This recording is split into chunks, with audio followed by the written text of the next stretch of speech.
Top quality और consistent performance के लिए सिर्फ सिल्वर पंप नाम याद रखना। આપે અકસ્માત સર્જાયો છે। ખાડામાં એક રિક્ષા ગઈ ગરકાવ થઈ ગઈ, ચાલકને ઈજા પહોંચી। તંત્રે ખાડો ખોદીને ખુલ્લો મૂકી દેતા આ અકસ્માત સર્જાયો।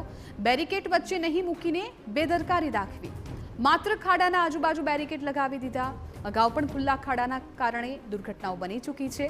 તંત્ર યોગ્ય રીતે બેરિકેડિંગ કરીને કામગીરી પૂરી કરે તેવી લોકોની માંગ છે। તો એ દ્રશ્યો પણ સામે આવ્યા છે।